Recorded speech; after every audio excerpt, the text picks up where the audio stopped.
Next subject. Get out.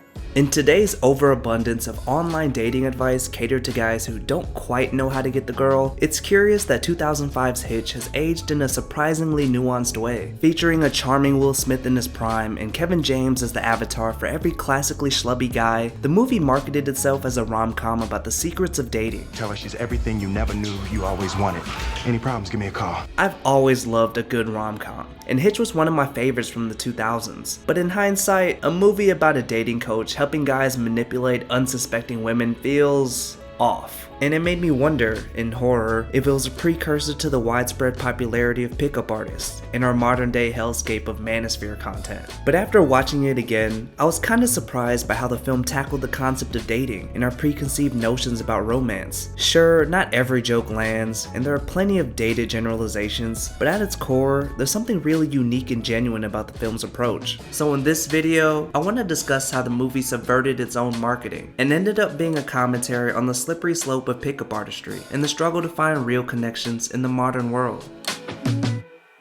By the way, if you enjoy our channel, consider being a patron. It helps us keep making these videos, and it's only $2. So think of it as buying us a really small coffee once a month. We really appreciate it. In the film, we mainly follow Alex Hitchens, or Hitch, as he gives dating advice to Albert, who's enamored with a woman wildly out of his league, while Hitch navigates his own burgeoning relationship. Hitch is a dating consultant / coach who only takes on clients via referral, keeping the true nature of his job a secret to most people. The movie starts off establishing the belief that Any man has a chance to sweep any woman off her feet. Just needs the right broom. overlaid with Sam Cooke's What a Wonderful World, the song implies that Hitch understands love like a science, hence his alias as the date doctor, helping regular guys match with the women of their dreams. In the first few minutes, he details what he describes as the basic principles of love, and including anything from over-the-top gestures to simply how to approach a kiss. The secret to a kiss is to go 90% of the way and then hold. He guides his clients in their romantic journeys, but we eventually learn that all his expert tips don't quite lead to true love in the way he believes they do. To get a better idea of the landscape of Hitch, it's important to understand the context of pickup artistry in the 2000s. Pickup artists are kind of a subsect of dating coaches who see themselves as experts in finding sexual partners. While the practice has been around since the 60s, it re-emerged in the public consciousness after the publication of Neil Strauss's 2005 memoir, The Game, Penetrating the Secret Society of Pickup Artists, which was coincidentally released a few months after Hitch hit theaters. He taught what he calls average, frustrated chumps to manipulate the women they want. In his controversial bestseller, The Game, Strauss infiltrated a group of pickup artists, revealing the secrets of seduction. A self-described loner struggling to get dates, The Game chronicles Strauss's newfound success engaging with women after befriending members of the seduction community. Notably, he was taken under the wing of a pickup artist simply known as Mystery, who you might recognize from VH1's short-lived reality show, The Pickup Artist. I am Mystery.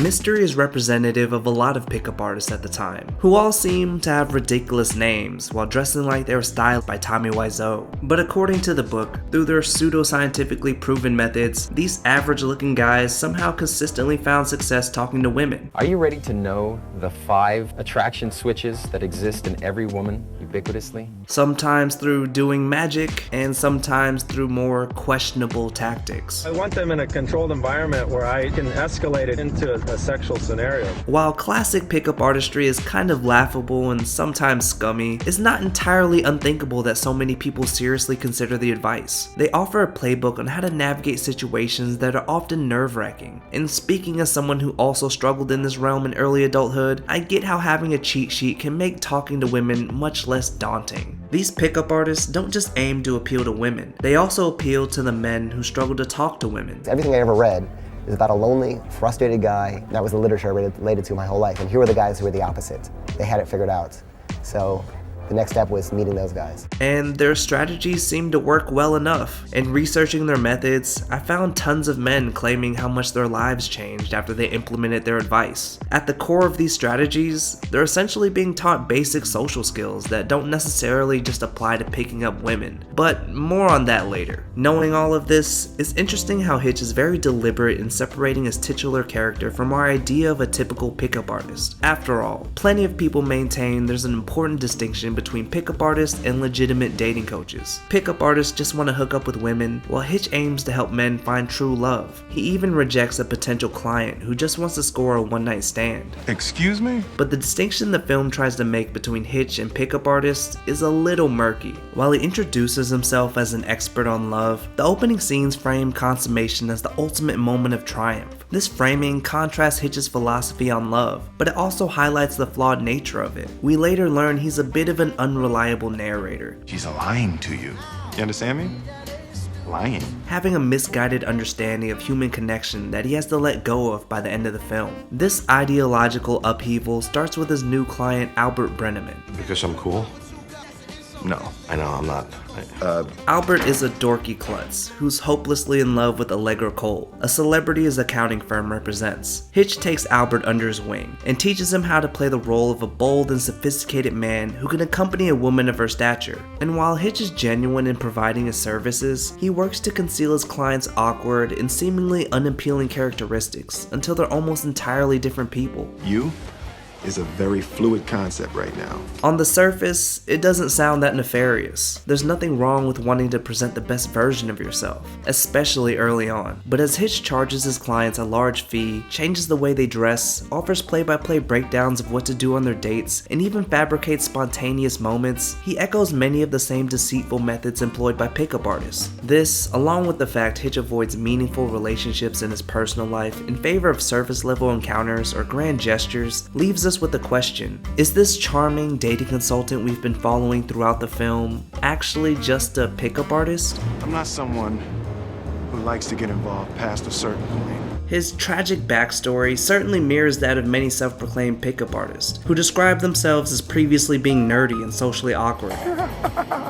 After falling deeply in love with the woman who later cheated on him, he learned to distance himself so he wouldn't be hurt again. Just tell me what I did wrong. Dude, you're doing it right now. The truth is, Hitch didn't necessarily have to change himself so thoroughly. Although he frames his backstory like he was just a pathetic geek who messed things up, he was the one who was betrayed. And even a deleted scene about a brief encounter years later reveals she was simply a shallow person. Sure, maybe he came on a little strong, but switching from one extreme of clinginess all the way to emotional suppression didn't do him any favors, and this was the crux of his character arc. Eventually, Hitch transformed himself into the embodiment of a typical ladies' man. Handsome, suave, and smooth-talking. While the film, and even the trailer, initially gives us the impression that we'll be learning all there is to know about dating as we watch him make over Albert, it's actually not about the secrets or rules of dating, but rather a deconstruction of Hitch's preconceived notions of it. His relationship with Sarah was sparked by Hitch's thoughtful and romantic gestures that went terribly wrong, like their first date when he took her jet skiing. They went to Ellis Island where he surprised her with her great-great-grandfather's signature, a family member who happened to be a serial killer and a traumatic stain in her family history. It said the butcher of Cadiz. I thought it was a profession. But even as all of Hitch's amazing plans for a beautiful date went terribly awry, Sarah took a liking to him. He really tanked. And that's a desirable trait. Yeah. This was significant for her because she was characterized by her cynicism and disinterest towards love, and men in general. In classic rom-com fashion, she claims she's too busy with her career or whatever to be in a relationship. In reality, she was just disillusioned by all the negative dating experiences she'd had. Plus, her job as a gossip columnist only further exposed her to the messy and hurtful aspects of romantic relationships. To be fair, some people are too busy with their careers, and it's perfectly fine to be content being single, but that's not the story being told here. Anyway, Hitch, and maybe even the audience, might attribute their connection to his expert dating skills. But it seems Sarah appreciated the imperfection. The things that didn't go exactly as planned allowed her to see him in a more vulnerable light, and in turn made her feel comfortable opening up. Naturally, Hitch felt the need to redeem himself after each not-so-perfect date. But in the process, he started to build a connection with her, unlike any he's had with a woman before. He didn't know how to openly express himself with any real intimacy, overanalyzing interactions as if everything could be distilled in a logical fashion. That's where Albert comes in, as he's essentially Hitch's polar opposite and helped highlight the hollowness of Hitch's cool persona. Albert didn't know how to best present himself in any way, but seemed to approach life with refreshing sincerity. I think it's most evident in the memorable scene where Hitch teaches him how to dance. While Hitch advises him to play it cool, Albert's clearly not afraid to let loose. It demonstrates the difference between the two. Albert is actually comfortable expressing himself, while Hitch maintains a level of emotional distance and control. It's just a little bit of me being me. No, Albert, that's you being a lot of bit of something you don't need to ever be again. Of course, Sarah eventually finds out Hitch is the date doctor and publicly outs him, causing Albert and Allegra's relationship to crumble in the process. In the aftermath, Hitch breaks things off with Sarah and pushes her away, all the while pretending it didn't affect him. And I didn't mean to hurt you. You didn't. But Albert strangely embraces the heartbreak. Hitch doesn't want to dwell on his feelings, and advises Albert to do the same by simply moving on to another woman. But in saying this, Hitch reveals his unwillingness to form a genuine bond, and face the inevitable emotional hurdles that every relationship comes with. You're selling the stuff, but you just don't believe in your own product. Love is my life. No, love is your job. The conversation inspires Hitch to clear the air with Allegra and make things right. That man would have sold his soul to make you happy. So what does that make you? Devil? And in doing so, they discover all the aspects that made her fall for Albert were the unplanned moments like his terrible dancing and clumsiness. Because it turns out, Allegra's also kind of a dork, so they're actually compatible. That was all you, right? No. Hell no. All the rules Hitch developed hadn't really amounted to much. Even his first kiss with Sarah, coming after a night ruined by a food allergy, didn't follow the template of his 90-10 rule, since she was the one to lean in. Hitch was wrong about his basic principles in the introduction. While some of his tips might have opened the door for them on a superficial level, his clients found love because their personalities won the women over. Most of what Hitch did was just give them the confidence push to try. What did you do? Absolutely nothing. While Hitch concludes his services were useless, I don't think that's completely true, especially when certain aspects are applied in reality. Like a lot of general dating advice for men, much of it can be boiled down to basic self-improvement. Practice good hygiene, exercise and eat well, dress in a way that gives you confidence, don't be afraid to start conversations, be engaging, do magic.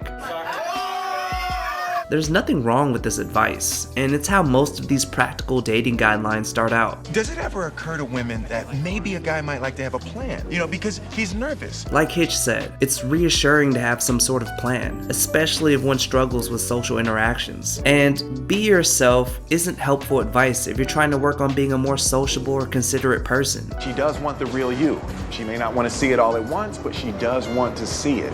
But because there are some nuggets of truth, many men get roped into slowly believing all the other, more ridiculous and toxic aspects of modern pickup artistry. Women are naturally hypergamous. It's part of their female nature. Girls that are 10s and 9s, whatever it is, they tend to be community property. I'm gonna say it! It doesn't differ much from the old version. The aforementioned book, The Game, details many lasting strategies, ranging from silly but relatively harmless stuff like peacocking, the act of wearing noticeably flashy pieces of clothing, to negging, a sort of sociopathic version of playing hard to get. He writes, quote, "The purpose of a neg is to lower a woman's self-esteem while actively displaying a lack of interest in her, by telling her she has lipstick on her teeth, for example, or offering her a piece of gum after she speaks." It all seems to spiral down a path of increasingly more cruel and manipulative practices. The problem especially arises when rhetoric diverts into us versus them, or objectification territory, broaching into straight up predatory behavior. Get her back to your apartment. It's a controlled environment, and then it's basically escalating the situation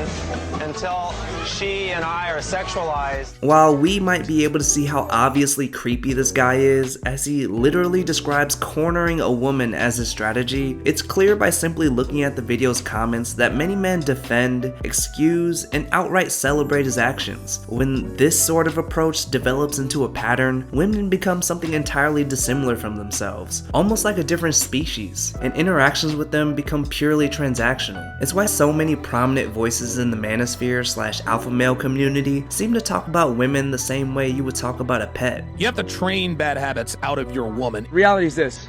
With women, when they give you undesirable behavior, you need to punish it immediately. Don't reinforce bad behavior with positive treatment. Often, pickup artists generalize human interactions into a game or puzzle, meant to be solved to reach an end goal. It seems there's a consistent search by a certain sector of men to find the hidden truth about women, believing there's a specific set of gestures or keywords that'll make them react in a desired way. Any man has a chance to sweep any woman off her feet. Just needs the right broom. This is an algorithm, 10 years in the making. But women are just people. Crazy concept, I know. This is what Hitch discovers somewhere along the line. There are no concrete principles. There is no magic answer for connecting with another person. Love and relationships can't be analyzed and conducted like a precise science or a game. And you know, the only time he was sincere or spontaneous was when everything was going horribly wrong. And perhaps more importantly, finding a partner won't be a perfect process and shouldn't be the end-all be-all, let alone how you should define your life's value. It's clear that for many straight men, they place their self-worth in how they fare with women, but putting women on a pedestal is just another roundabout way of othering them, making it seem more difficult to just talk to them. They're not inferior or superior. They just are. And getting caught up in what behaviors are alpha or beta or sigma or whatever only further complicates what's supposed to be plain old human interaction. And if people are playing mind games, they're probably not worth your time anyway. Even in 2005, Neil Strauss concluded at the end of the game that a life of simply picking up women was for losers, yet he derailed his marriage and life because he couldn't stop.